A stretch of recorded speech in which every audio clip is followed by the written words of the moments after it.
आज के वीडियो में विषय है एनसीईआरटी इतिहास में कटौती, कारण, बदलाव और विमर्श। 2025 की नई किताबों में जब छात्रों ने देखा कि अकबर, बाबर और औरंगजेब गायब हैं, तो सवाल उठा, क्या इतिहास मिटाया जा रहा है या दोबारा लिखा जा रहा है?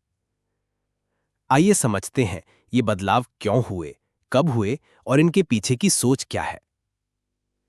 भारत के स्कूली पाठ्यक्रम में इतिहास की भूमिका न केवल शैक्षिक बल्कि वैचारिक भी होती है। 2020 से 2025 तक एनसीईआरटी ने इतिहास विषय में कई संशोधन, कटौती और पुनर्लेखन किए। विशेष रूप से मुगल इतिहास को लेकर ये परिवर्तन सबसे अधिक चर्चित रहे। पहला, पाठ्यक्रम भार मुक्तिकरण। कोविड काल की शुरुआत 2020-2021। कोविड महामारी के कारण ऑनलाइन शिक्षा को सरल बनाने के उद्देश्य से एनसीईआरटी ने सभी कक्षाओं के पाठ्यक्रम में कटौती की। इस प्रक्रिया को करिकुलम रैशनलाइजेशन कहा गया, जिसका उद्देश्य था दोहराव, कम प्रासंगिक और समय संवेदनशील सामग्रियों को हटाना। इसी के अंतर्गत मुगलों से जुड़े अध्याय भी हटाए गए। दूसरा, एनईपी 2020 का प्रभाव, भारतीय दृष्टिकोण पर जोर। नई शिक्षा नीति एनईपी 2020 का उद्देश्य था शिक्षा को भारतीय ज्ञान परंपरा और स्थानीय इतिहास से जोड़ना। छात्रों को प्राचीन भारतीय विचारों, वेद, उपनिषद, भक्ति आंदोलन, मराठा इतिहास और सिख गुरुओं के बारे में अधिक पढ़ाना।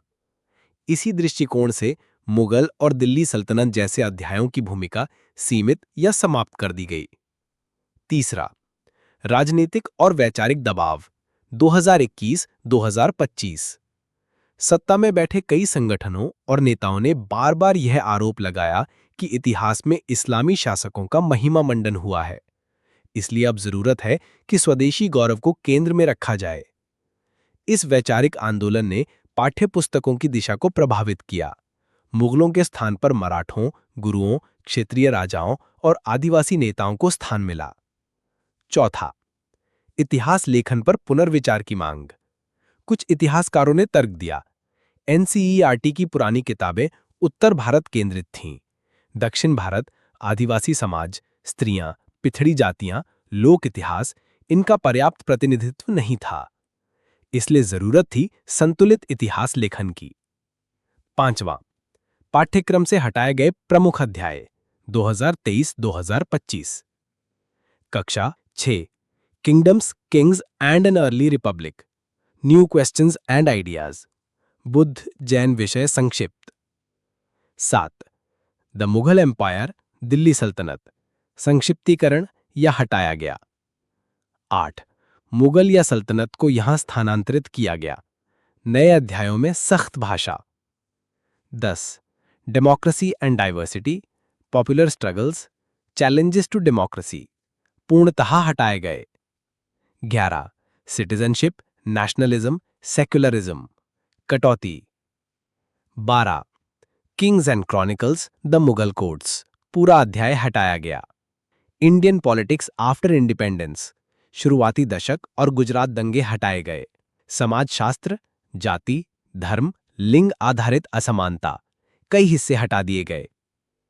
छठा, नो ब्लेम फुटनोट की रणनीति, एक नया शैक्षिक दृष्टिकोण 2024-25।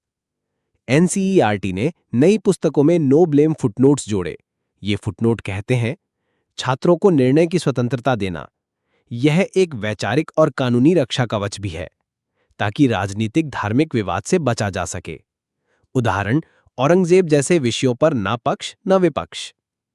समर्थन बनाम विरोध, विचारों का टकराव, भारतीय गौरव को केंद्र में लाना, जरूरत से ज्यादा इस्लामी महिमा हटाना, समावेशी अतीत से दूरी, मराठा, सिख, आदिवासी संघर्षों पर फोकस। 7वां, निष्कर्ष, विमर्श का भविष्य। इतिहास का स्वरूप बदल रहा है। अब ये केवल घटनाओं का वर्णन नहीं, बल्कि बहुदृष्टिकोण विश्लेषण है। नो ब्लेम फुटनोट और भार मुक्ति पाठ्यक्रम दोनों ही शिक्षा को वैचारिक युद्धभूमि से निकालने का प्रयास है। लेकिन ये भी उतना ही सच है, इतिहास केवल पढ़ाया नहीं जाता, वो गढ़ा जाता है। और जब गढ़ने वाले बदलते हैं तो इतिहास भी बदलता है। अगर आप चाहते हैं कि शिक्षा राजनीति से ऊपर हो, तो इस वीडियो को शेयर करें और अपने विचार कमेंट में बताएं। अगर ये वीडियो ज्ञानवर्धक लगा हो तो लाइक जरूर करें और चैनल को सब्सक्राइब करना ना भूलें।